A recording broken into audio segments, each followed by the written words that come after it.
ஆண்டவராகிய இயேசு கிறிஸ்துவின் மகிமுள்ள நாமத்தினாலே உங்கள் நாட்கள் புதிதாகும் என்கிற இந்த நிகழ்ச்சிக்கு உங்களை வரவேற்றுக் கொள்கிறோம். தேவன் தாமே உங்களை ஆசீர்வதிப்பாராக. தேவனுடைய நன்மைகளை தொடர்ந்து பெற்றுக் கொள்ளுங்கள். இயேசுவை நீங்கள் அறிந்து கொள்ளுங்கள். எந்நாளில் உங்களுக்காய் நான் ஒரு வசனத்தை பரிசுத்த வேதாகமத்தில் இருந்து வாசித்து அதன் பிற்பாடு நான் உங்களுக்காய் ஜெபிக்க விரும்புகிறேன்.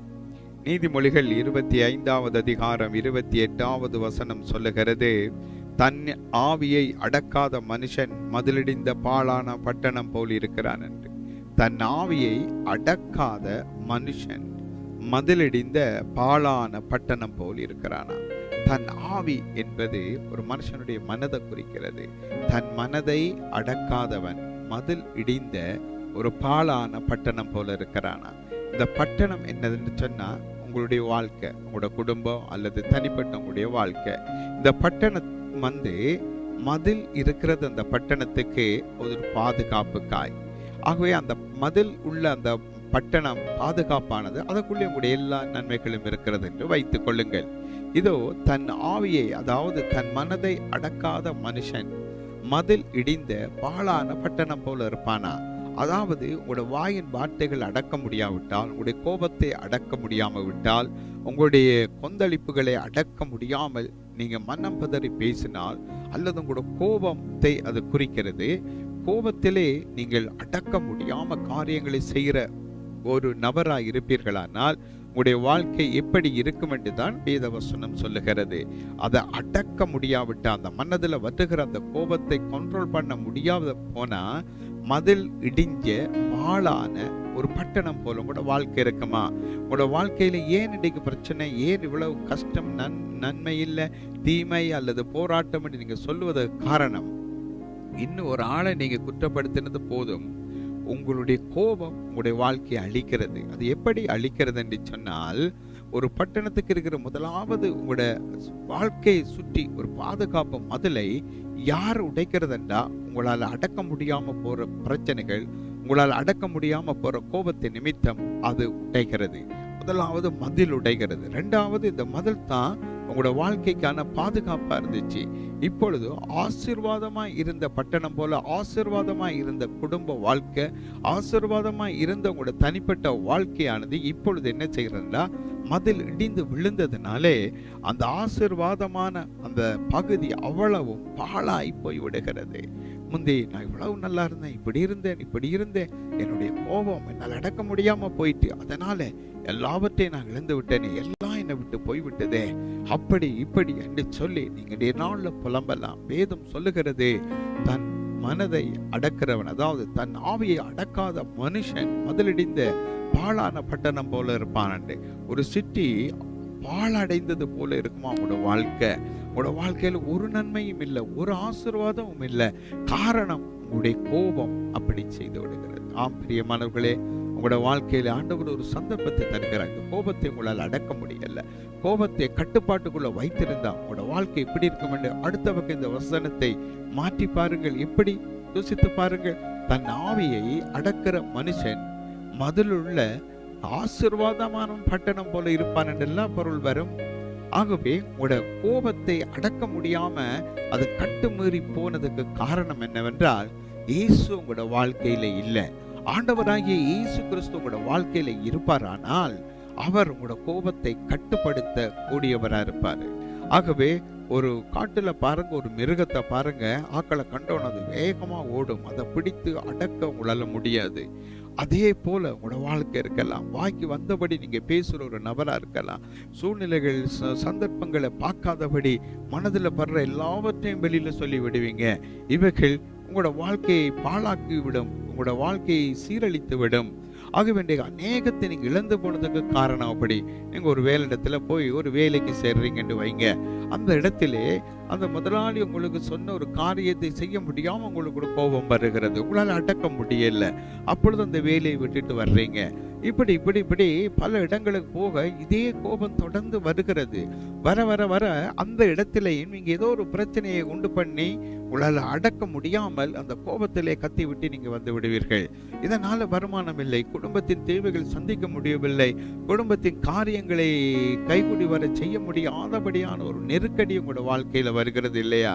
அப்ப எல்லாரும் சொல்லுவாங்க, இந்த மனுஷன் எதுக்கு எடுத்தாலும் கோவப்படுறான், இந்த மனுஷன் எதுக்கு எடுத்தாலும் பிரச்சனை படுறார், கோபத்தை அடக்க முடியாதனால எல்லாவற்றையும் தூக்கி எறிந்து உடைத்து விட்டு போகிற ஒரு நபரா உங்களோட வாழ்க்கை கடந்த காலம் முழுவதும் இருக்கலாம். ஐயோ, நான் கோபத்தை கட்டுப்படுத்த விரும்புறேன், என் மனசை அடக்க விரும்புறேன், ஆனா என்னால முடியல. நான் குடிக்க கூடாதுன்னு நினைக்கிறேன், ஆனா எப்படியோ இந்த மனசை அடக்கி பார்க்கிற முடியல, அப்படியே போய் அதை செய்து விடுகிறேன். அப்படியா என்னுடைய வாழ்க்கையிலே பாவம் செய்து விடக்கூடாது, தவறு செய்து விடக்கூடாது என்று நான் நினைக்கிறேன், ஆனா ஏதோ ஒரு வழியில நான் ஒரு தவறை செய்து விடுகிறேன். என்னால முடியல, என்ன அடக்க முடியல, என்ன கண்ட்ரோல் பண்ண முடியல, என்ன கட்டுப்பாட்டுக்குள்ள வச்சு இயக்க முடியல, நான் அன்கண்ட்ரோலா இருக்கிறேன் என்று சொல்லி உங்களோட வாழ்க்கையை உங்களை புரிஞ்சு கொள்ளவே உங்களுக்கு தெரியல, பிறராலையும் உங்களை புரிஞ்சு கொள்ள முடியல, அவங்களோட சூழ்நிலையை மாற்ற முடியல.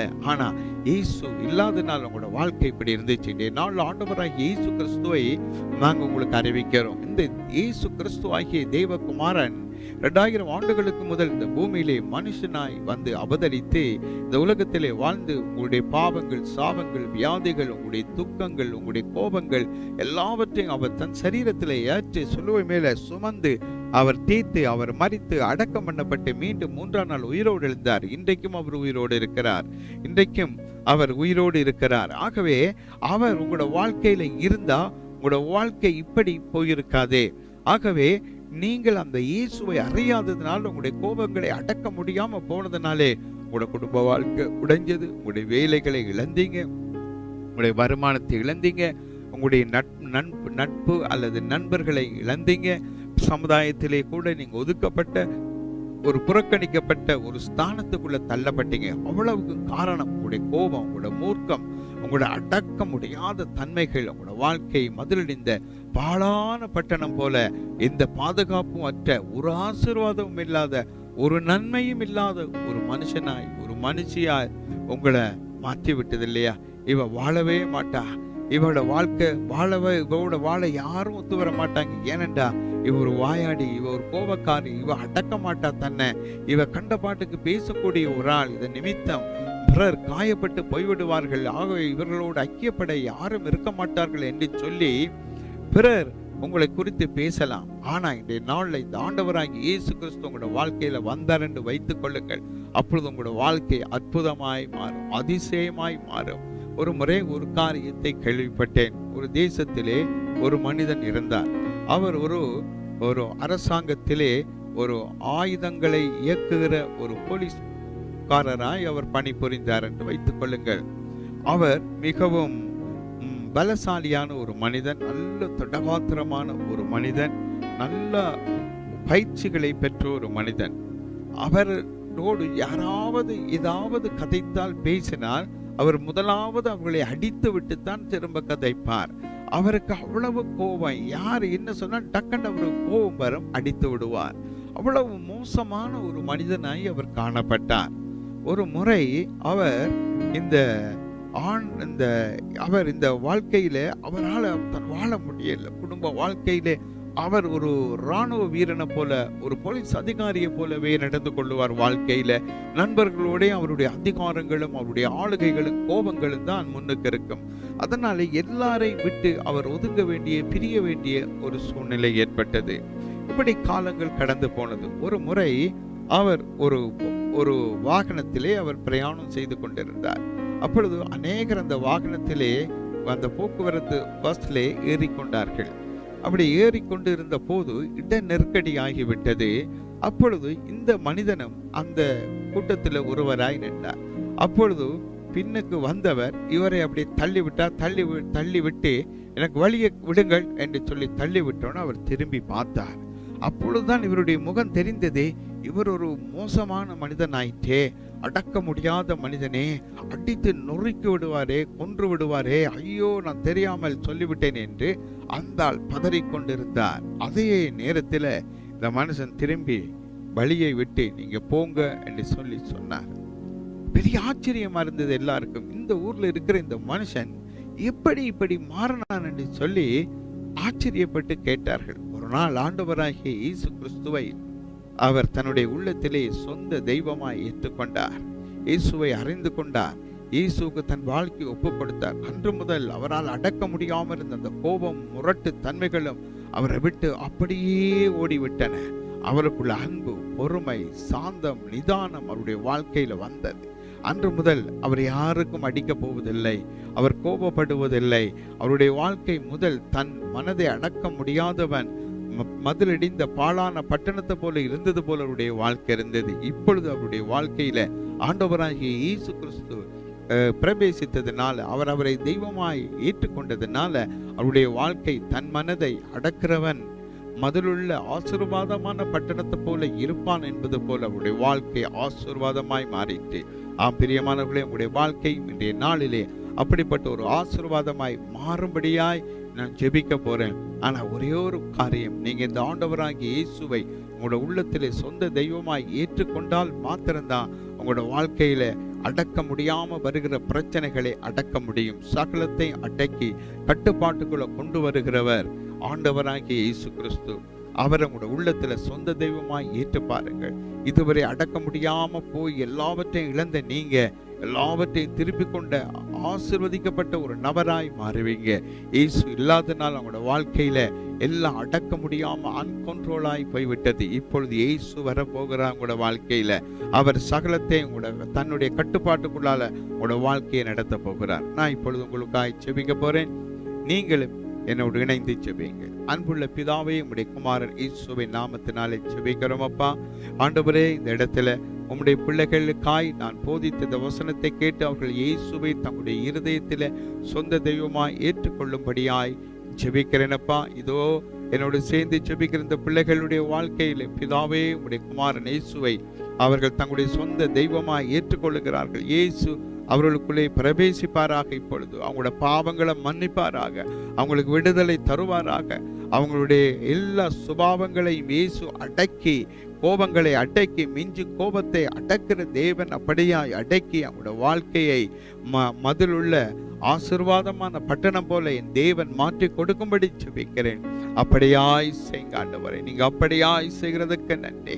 இதுவரை இந்த கோபத்தின் நிமித்தம் இழந்த எல்லாவற்றையும் இரட்டிப்பாய் மீண்டும் பெற்றுக்கொள்ளத்தக்கதாய் பொறுமையும் சாந்தமும் உள்ள இயேசு அவர்களுக்குள்ள பிரவேசிக்கும்படி ஜெபிக்கிறேன். அப்படி அருமையானவர்களே, நீங்க என்னோடு சேர்ந்து சொல்லுங்க. பிதாவே, உம்முடைய குமாரன் இயேசுவை என்னுடைய உள்ளத்திலே சொந்த தெய்வமா ஏற்றுக்கொள்கிறேன். அவர் எனக்குள்ள வந்து வாசம் பண்ணட்டும்.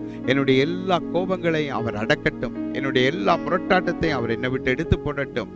நான் ஒரு நல்ல மனுஷனாய், நல்ல மனுஷியாய், சாந்தம் பொறுமைக்குள்ள ஒரு நபராய் என்னை மாற்றுங்க. இயேசுவால் என் வாழ்க்கையை மாற்ற முடியும் என்று நான் விசுவாசிக்கிறேன் என்று சொல்லுங்க. இயேசுவின் நாமத்தில் ஜெபிக்கிறோம் பிதாவே என்று சொல்லி முடியுங்கள் இந்த பிரார்த்தனையை. ஆமேன். பிதாவே, உம்முடைய பிள்ளைகளை நீர் அப்படியாய் ஆசீர்வதிக்கிறதுக்கு நன்றி. ஆமேன். பிரியமானவர்களே, உங்களுடைய வாழ்க்கையிலே ஆண்டவராகிய இயேசு இன்றைய நாளில் பிரவேசித்திருக்கிறார். ஆகவே இதுவரை உங்களுக்குள்ள இருந்த அடக்க முடியாத கோபங்கள், முரட்டாட்டங்கள், எல்லா சுபாவங்களையும் நீங்க இன்றைய நாள் ஒரு புதிய மனுஷனாய், புதிய மனுஷியாய் வந்திருக்கிறீங்க. கர்த்தர் உங்களுடைய வாழ்க்கையை புதிதாக்கி இருக்கிறார். ஆமென்.